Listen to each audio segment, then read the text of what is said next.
మల్లారెడ్డి కాలేజీలో అక్రమ కట్టడాల కూల్చివేత విషయంలో మాజీ మంత్రి మల్లారెడ్డి ముఖ్యమంత్రి గారితో రాజీ కుదుర్చుకునేటువంటి ప్రయత్నం చేస్తున్నారని, అందులో భాగంగానే రేవంత్ రెడ్డి గారి అపాయింట్మెంట్ అడిగారని, కానీ రేవంత్ రెడ్డి గారు నిస్సందేహంగా అపాయింట్మెంట్ ఇవ్వలేదని, దానికోసం ఆయన సలహాదారైనటువంటి వేం నరేందర్ రెడ్డితో సంప్రదింపులు చేసే విధంగా కూడా మల్లారెడ్డి గారు అలాగే మల్లారెడ్డి అల్లుడు రాజశేఖర్ రెడ్డి గారు ప్రయత్నాలు చేస్తున్నారంటూ కూడా ఒక వార్త ఇప్పుడు సోషల్ మీడియాలో చక్కర్లు కొడుతున్న నేపథ్యంలో ఈ వార్తలో వాస్తవం ఉందా లేదా అనే అంశానికి సంబంధించి మనతో మాట్లాడేందుకు ప్రముఖ రాజకీయ విశ్లేషకులు జగదేవ్ గారు మనతో ఉన్నారు. ఆయనతో మాట్లాడదాం. జగదేవ్ గారు హాయ్ అండి. హలో. మల్లారెడ్డి కాలేజీలో అక్రమ కట్టడాలు ఏవైతే ఉన్నాయో ఆ కట్టడాలను కూల్చివేసేటువంటి ప్రయత్నం అయితే ఇప్పుడు ప్రభుత్వం చేస్తూ ఉంది.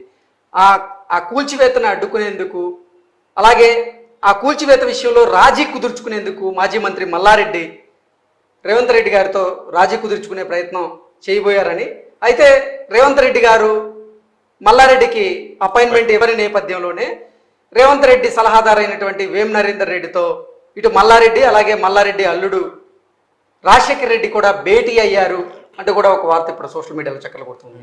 ఏంటి సార్ ఈ అంశాన్ని ఎలా చూడొచ్చు మనం?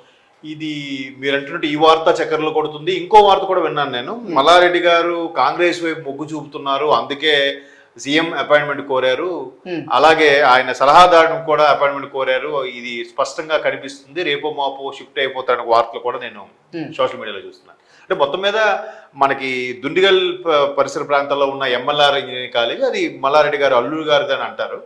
సో మరి రాజశేఖర రెడ్డి గారు. సో దానికి సంబంధించి అక్కడ దగ్గరలో ఉన్న ఒక దామ చెరువు ఏదో సంథింగ్, ఆ చెరువుని ఆక్యుపై చేసి మరీ కట్టేశారు కాలేజీ బిల్డింగ్స్ అని. పొద్దు నుంచి అది రాద్దాంతం జరుగుతుంది. ఆ బుల్డోజర్లతో వచ్చి కొట్టడము, స్టూడెంట్స్ ఫ్యాకల్టీ అందరూ కూడా కొంచెం ఘర్షణ వాతావరణం అయితే కనిపిస్తోంది. పోలీసులు దాన్ని వారించడం, ఇది ఖచ్చితంగా ముఖ్యమంత్రి రేవంత్ రెడ్డి గారి పనే, రేవంత్ రెడ్డి గారు మల్లారెడ్డి గారి గెలుపుని కానీ మల్లారెడ్డి గారి యొక్క ఎదుగుదలని చూసి వారవలేక ఇలా చేస్తున్నారు అని రకరకాల వ్యాఖ్యలు కూడా చేస్తున్నారు.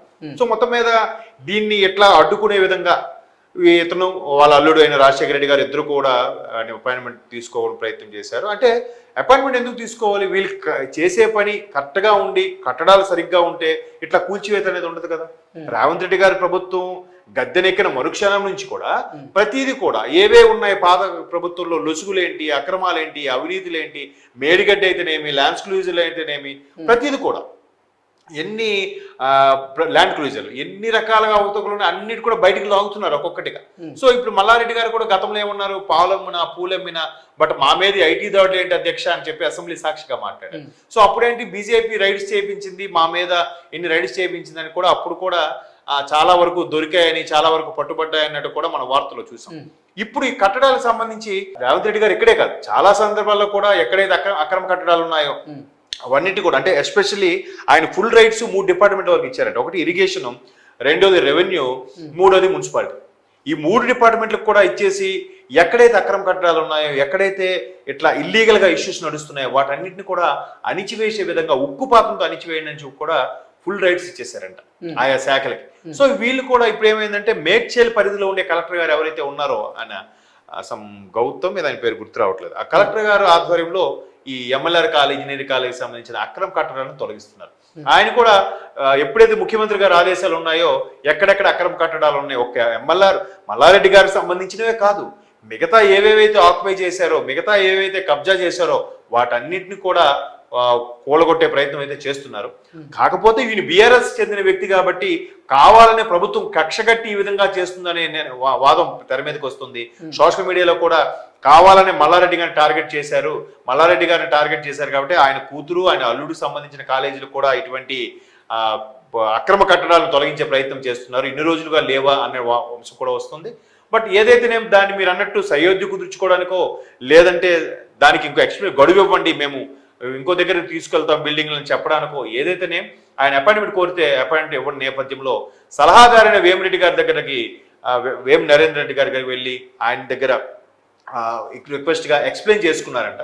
మేబీ ఇది ఆయన ముఖ్యమంత్రి గారి దృష్టికి తీసుకెళ్తే ఆయన ఏం చెప్తారో లేదంటే ఆయనే మళ్ళీ అపాయింట్మెంట్ ఇస్తారో వేచి చూడాల్సిందే. మొత్తం మీద చెరువుని ఆక్రమించి కట్టిన కాలేజీ బిల్డింగ్లు మాత్రమే తొలగిస్తున్నారు, మిగతా క్యాంపస్ అంతా ఏం చేయట్లేదు.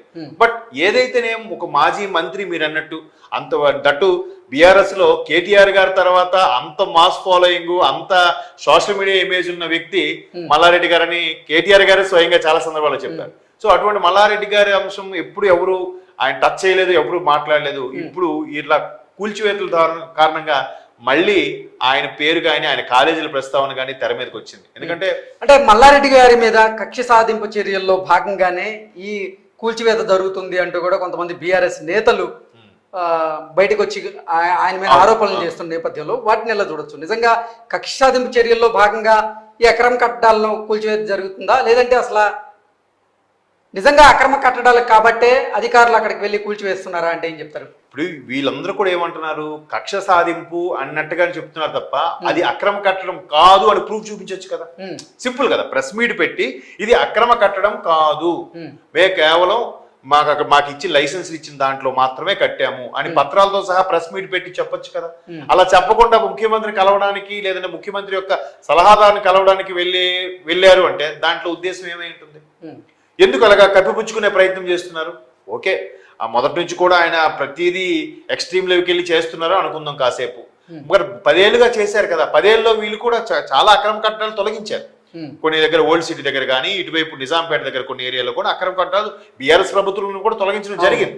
మరి ఇప్పుడు ఇవెందుకు తొలగించలేదు?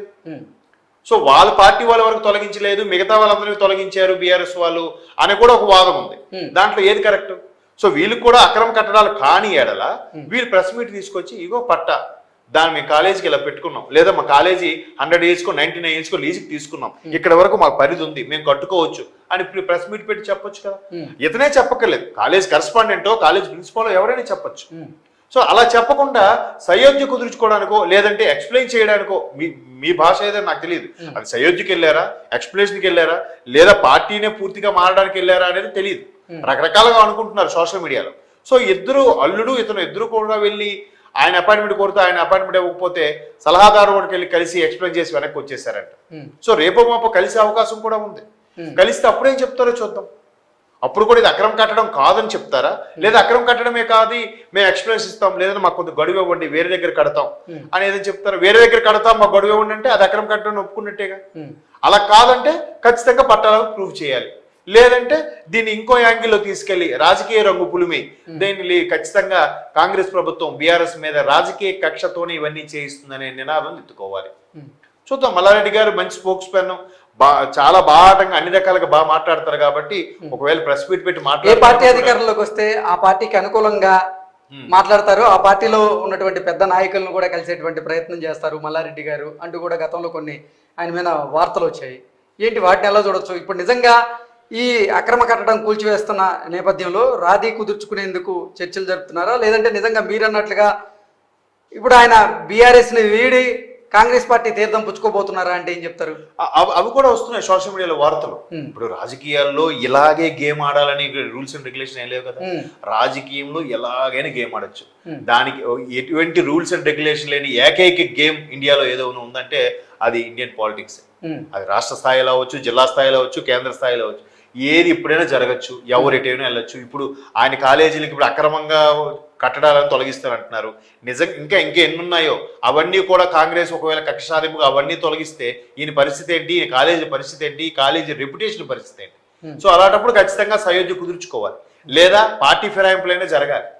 చూద్దాం ఏం జరుగుతుందంటే అతని మీద ఆధారపడి ఇన్ని కాలేజీలు, ఒక యూనివర్సిటీ లాంటి సంస్థలను నడుపుతున్న వ్యక్తికి ఎంతో మంది కుటుంబాలు కూడా ఆధారపడి ఉంటాయి. సో వాళ్ళందరికి కూడా నేను చెయ్యాలి చూడాలని అంటే ఒక రకమైన కాంప్రమైజా, లేదంటే అటువైపు వెళ్ళి ఏదైనా చేయడమా చూద్దాం. ఏదైనా సోషల్ మీడియాలో అయితే రకరకాలుగా ఎవరు నచ్చింది వాళ్ళు రాసేస్తున్నారు. బట్ ఈయన మనసులో ఏముందో తెలియదు. రాజశేఖర రెడ్డి గారు అండ్ ఈయన కూడా వెళ్ళి కలిసి అటువైపు వెళ్తారా, లేదా కొంత గడువు తీసుకొని అక్రమ కట్టాలని తొలగిస్తారో, that is wait and see.